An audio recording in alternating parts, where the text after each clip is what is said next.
नया दिन और रफीनिया से रिलेटेड नई न्यूज़। तो जो अभी लेटेस्ट रिपोर्ट आई है उसके अकॉर्डिंग लीड्स यूनाइटेड को 55 million plus 15 million in add ons का एक ऑफर आया है फ्रॉम एन इंग्लिश क्लब। उसके बाद जो रिपोर्ट्स आई उसमें यह कंफर्म हो गया कि ये ऑफर आर्सेनल की तरफ से ही था और अभी Arsenal are leading the race to sign Raphinha.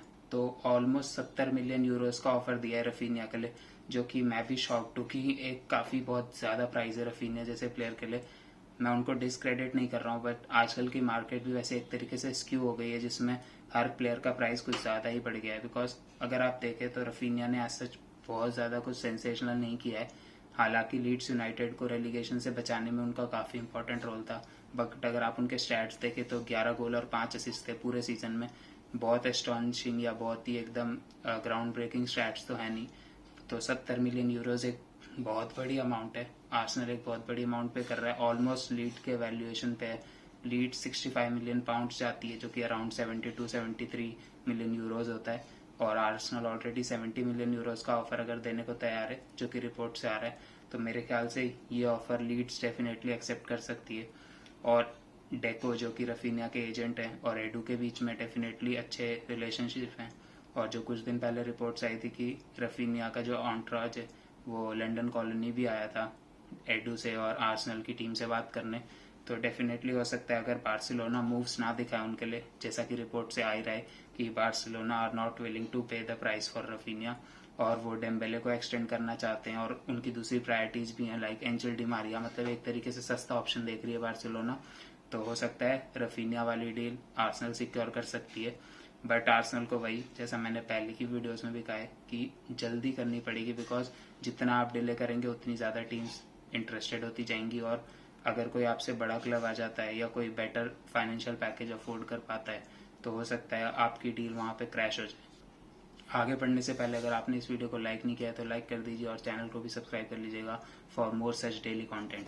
अगली न्यूज़ पे बढ़ें तो वो भी एक और ब्राजीलियन प्लेयर से रिलेटेड है, वो है गैब्रियल जेसूस। गैब्रियल जेसूस जो कि आर्सेनल के नंबर 1 टारगेट रहे हैं इस पूरी विंडो में, कोई मतलब दो राय नहीं है उसमें कि मिकेल आर्टेटा उन्हें पसंद करते हैं, और जो आर्सेनल की बोर्ड है, एडू है, सब गैब्रियल जेसूस को लाना चाहते हैं। और मतलब एक तरीके से अगर हम देखें ओवरऑल डील को तो हो ही चुकी है। कल जो रिपोर्ट्स आई थी उसके अकॉर्डिंग मैनचेस्टर सिटी और आर्सेनल के बीच में फीस को लेकर वर्बल अग्रीमेंट हो चुका है। फीस ही थी जो आखिरी चीज बची थी, बिकॉज पर्सनल टर्म्स तो बताए जा रहे हैं कि पहले से अग्रीड है गैब्रियल जेसूस और आर्सेनल के बीच में। Gabriel Jesus also wants to come to Emirates Stadium. उनका मिकेल आर्टेटा के साथ जो पुराना रिलेशनशिप है उसका बहुत बड़ा रोल हो सकता है इस डील को पूरा करने में। उसके साथ साथ बताया जा रहा है, जो कुछ रिपोर्ट्स आई हैं, कि 220K टू 250K तक आर्सेनल उन्हें अभी सैलरी ऑफर कर रहा है, जो कि बहुत बड़ा बम्प अप है from the existing salary that he was getting at Manchester city. तो वो भी एक बहुत बड़ा मोटिव हो सकता है उनके लिए आर्सेनल आने में। उसके साथ साथ जो उन्हें गारंटीड अपफ्रंट खेलने का मौका मिलेगा, बिकॉज जो उनमें इंटरेस्ट दिखा रहे थे स्पर्स, चेल्सी, वहाँ पे उन्हें कंपटीशन मिलता फॉर दैट नंबर 9 पोजीशन, जो कि आर्सेनल में एट द मोमेंट नहीं है। तो डेफिनेटली उन्हें यहाँ पर सिक्योर्ड गेम टाइम मिलेगा, जो कि उनके वर्ल्ड कप होप्स में और वर्ल्ड कप में उनकी ब्राज़ील टीम में जगह सिक्योर करने में काफ़ी मदद करेगा। उसके साथ साथ फब्रिसियो रोमानो की रिपोर्ट आई थी कि लिसांड्रो मार्टिनेज वाली डील में आर्सेनल अभी भी काफ़ी इंटरेस्टेड है और आर्सेनल अभी भी उनको साइन करना चाहती है, और बिहाइंड द सीन्स काम चल रहा है उस डील पे। तो कुछ जो रिपोर्ट्स आ रही हैं नीदरलैंड से और आयक्स की तरफ से कि लिसांड्रो मार्टिनेज के लिए Ajax wants 55 to 60 million euros, मेरे ख्याल से तो एब्सर्ड अमाउंट है। बिकॉज लिसांड्रो मार्टिनेज की कुछ मतलब सीधी सीधी वीकनेस है जो सामने दिख जाती है, like is a 5'9" centre back, जो कि प्रीमियर लीग में काफ़ी मुश्किल होगा उनको कोप अप करना, कितने भी वो टेक्निकली साउंड हो, but physicality plays a major role in Premier League. उसके साथ साथ आईएक्स या फिर एलडीवीसी इन जनरल में वहाँ से प्लेयर आके डायरेक्टली प्रीमियर लीग में बहुत कम परफॉर्म कर पाते हैं। तो एक बहुत बड़ा रिस्क होगा उतनी फीस पे करना, और मुझे तो नहीं लगता है कोई भी लिसांड्रो मार्टिनेज के लिए 60 मिलियन यूरोस पे करेगा। एक तरीके से आईएक्स बस अपने प्लेयर को सिक्योर करना चाह रही है क्योंकि ऑलरेडी उनके काफ़ी प्लेयर बेचे जा चुके हैं। तो मुझे तो लगता है ये डील हो पाएगी अगर लिसांड्रो मार्टिनेज खुद पुश करते हैं इस डील के लिए। कुछ रिपोर्ट्स आई थी कि Lisandro Martinez also wants to come to Emirates Stadium और वो आर्सेनल के प्रोजेक्ट को ज्वाइन करना चाहते हैं। तो अगर ऐसा बात होगी तो मेरे ख्याल से 40 मिलियन के आसपास में ये डील हो पाएगी, और अगर नहीं होगी तो काफ़ी मुश्किल होगा। बट जो इसके सराउंडिंग बाकी रिपोर्ट्स आ रही हैं, जैसे कि नूनो टवारेस जो कि हमारे लेफ्ट बैक के ऑप्शन है अभी, तो वो लोन पे जा सकते हैं। अटलांटा और ओलंपिक मार्से दो टीम ऐसी हैं जो काफ़ी इंटरेस्टेड है उनको साइन करने में। तो अगर नूनो टवारेस जाते हैं तो उस केस में तो डेफिनेटली आर्सेनल ने एक प्लेयर लाना ही लाना है, और वो प्लेयर मुझे लिसांड्रो मार्टिनेज लग रहा है। तो ये दो डील आपस में लिंक्ड अप है। अगर नूनो टवारेस जाते हैं तो डेफिनेटली लिसांड्रो मार्टिनेज वाली डील हो रही होगी, और मुझे तो लगता है या मैं चाहता हूँ कि पहले आर्सेनल लिसांड्रो मार्टिनेज वाली डील कर ले, उसके बाद ही नूनो टवारेस को आउटगोइंग करे। बिकॉज हम नहीं चाहते कि लेफ्ट बैक एक ऐसी पोजीशन है जहाँ पे किएरन टिerney बहुत इंजर्ड होते हैं। तो मैं तो नहीं चाहता कि हम सिर्फ टिerney के साथ उतरे प्रीमियर लीग सीजन में। हमें दो प्लेयर तो वहाँ पे डेफिनेटली चाहिए। उसके साथ साथ यूरी टीलमैन्स वाली डील, जिसमें काफ़ी दिनों से रिपोर्ट्स आ रही हैं अभी रिसेंटली कि वो एक तरीके से कूल ऑफ हो चुकी हैं। तो फब्रिसियो रोमानो ने उस पर अपडेट दी थी कि कूल ऑफ नहीं हुई है, बिहाइंड द सीन्स लेस्टर और आर्सेनल के बीच में बातें चल रही हैं। बट आर्सेनल अभी दूसरी साइनिंग जैसे कि गैब्रियल जेसुस और रफीनिया को प्रायोरिटी दे रही है, बिकॉज मिडफील्ड में ऑलरेडी आर्सेनल एक साइनिंग कर चुका है, और जितने भी ऑप्शन अभी मिडफील्ड में है तो आर्सेनल शायद पहले आउटगोइंग्स की देख रहा है यूरी टिलमैन्स की साइनिंग करने से पहले। और साथ साथ में आर्सेनल थोड़ा वहाँ पे पेनी पिंचिंग भी कर रहा है, because Leicester City is asking for 35 to 40 million pounds, जो कि मेरे ख्याल से भी आउटरेजियस अमाउंट है, गिवन कि एक साल ही बचा है कॉन्ट्रैक्ट में और उनका सीजन काफ़ी पूर गया है।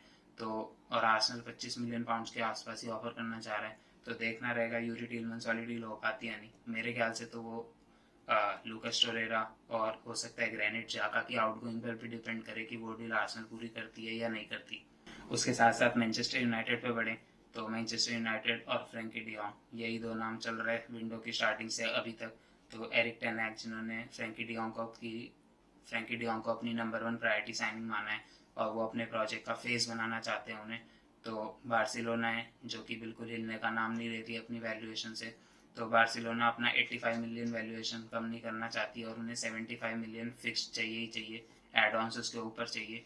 तो जो पिछली फर्स्ट बिड भेजी थी मैनचेस्टर यूनाइटेड ने फॉर फ्रैंकी डियोंग, वो थी 60 million euros plus 20 million in add on. तो वो ओवरऑल वैल्यूएशन में भी कम थी और फिक्स वैल्यूएशन में भी कम थी। तो सैमुअल लकस जो कि काफ़ी रिलायबल जर्नलिस्ट हैं मैनचेस्टर यूनाइटेड के केस में, उनकी रिपोर्ट आई थी आज सुबह कि मैनचेस्टर यूनाइटेड नई बिड लॉन्च कर सकती है। उसके बाद लुइस रोजो नाम के एक जर्नलिस्ट हैं, उनकी रिपोर्ट आई अभी शाम में कि मैनचेस्टर यूनाइटेड ने एक नई बिड लॉन्च कर दी है फॉर फ्रैंकी डियोंग, जो कि 65 million plus 20 million in add ons है। तो वो हो सकता है कि ये बिड एक्सेप्ट कर ले बार्सिलोना, बिकॉज बार्सिलोना को भी काफ़ी सारी साइनिंग करनी है। तो देखना रहेगा क्या ये बिड फ्रैंकी डियोंग की एक्सेप्ट होती है या नहीं होती। उसके साथ साथ क्रिश्चियन एरिक्सन एक और ऐसे प्लेयर हैं जिसमें एरिक टेन हैग काफ़ी इंटरेस्टेड है। कुछ दिन पहले रिपोर्ट आई थी कि क्रिश्चियन एरिक्सन ने रिजेक्ट कर दिया मैनचेस्टर यूनाइटेड को, बट आज रिपोर्ट्स आई हैं वापस कि Christian Eriksen is interested in joining Manchester United. Christian Eriksen के पीछे टॉटनम भी है और ब्रेंटफोर्ड भी है, बट हो सकता है कि कुछ फाइनेंशियली मैनचेस्टर यूनाइटेड उन्हें ज़्यादा वेजेस ऑफर कर रही हो जिसकी वजह से वो ज्वाइन कर ले, या उन्हें प्रोजेक्ट में भरोसा दिलाया एरिक टेन हैग ने कि उन्हें एक रेगुलर टाइम मिलेगा। उसके साथ साथ अगर हम चेल्सी पे बढ़ें तो लुकाकू को शिप करने के बाद इंटर मिलान अब हो सकता है चेल्सी फाइनली साइनिंग्स करना शुरू कर दे। तो मैथायस डिलिट एक ऐसा नाम आ रहा है जिसमें चेल्सी इंटरेस्टेड है। तो मैथायस डिलिट जो कि यूवेंटस के लिए खेलते हैं, एक यंग डिफेंडर है। आयैक्स से जब वो आयैक्स के साथ वो जब सेमीफाइनल में गए थे 19 साल की उम्र में वो कैप्टन थे उस सेमीफाइनलिस्ट टीम के इन चैंपियंस लीग। तो तब से उनका एक काफ़ी हाई प्रोफाइल नाम बन चुका है, एज एन एलीट डिफेंडर बोल सकते हैं। तो जो मेन इशू अभी है वो है उनका रिलीज क्लॉज। तो जुवेंटस के साथ उनका 2 साल कॉन्ट्रैक्ट बचा है और जो रिलीज क्लॉज है उनका 120 मिलियन यूरोस का है। तो डेफिनेटली चेल्सी उतना पैसा तो पे नहीं करेगी, बट हो सकता है अगर यूवेंटस उनकी फीस लोअर करे तो Chelsea definitely are interested in signing Matthijs delete.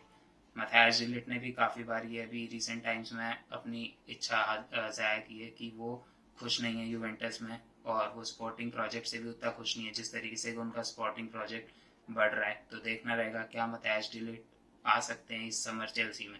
उसके साथ साथ जूल्स कुंडे में चेल्सी इंटरेस्टेड है, बट उनका भी बार्सिलोना के साथ भी चल रही हैं बातें। बार्सिलोना आज are very much interested in signing Jules Kounde. उसके साथ साथ रहीम स्टर्लिंग जिनके लिए मैनचेस्टर सिटी 50 से 60 मिलियन पाउंड्स मांग रही है, बट वही क्योंकि न्यू ओनरशिप आ चुकी है, अब रोमन जितना अंधा पैसा नहीं है तो उतना पैसा चेल्सी पे नहीं कर सकती। तो पहली बिड जैसे मैंने पहले भी बताया कि 25 मिलियन पाउंड्स की करी थी, जो कि डिसरिस्पेक्टफुल है मेरे व्यू में। हो सकता है अगर 50 मिलियन तक जाए तो हो सकता है चेल्सी उन्हें साइन कर ले। उसके साथ साथ रफीनिया में भी चेल्सी इंटरेस्टेड है। जो इशू ये है कि रफीनिया को वो as a wing back option देख रहे हैं, जो कि मुझे नहीं लगता कि Raphinha are interested in playing as a wing back, because उन्हें बार्सिलोना में और आर्सेनल में एज अ प्रॉपर फॉरवर्ड खेलने का ऑप्शन मिलेगा। तो देखना रहेगा कि रफीनिया क्या एज अ विंग बैक खेलना जाएंगे चेल्सी, बिकॉज अभी वर्ल्ड कप वाला साल है जो देखने वाली बात है। उन्हें अपनी पोजीशन ब्राजील की नेशनल टीम में सिक्योर करनी है, तो मुझे तो नहीं लगता वो अपनी पोजीशन चेंज करके चेल्सी में खेलने जाएंगे when he has almost same offers from club of same level. तो देखना रहेगा कि चेल्सी क्या और ट्रांसफर्स कर पाती है इस विंडो में। आज की ट्रांसफर न्यूज़ में इतना ही। मिलता हूँ अगली ट्रांसफर न्यूज़ के साथ अगली वीडियो में, तब तक के लिए take care and good bye.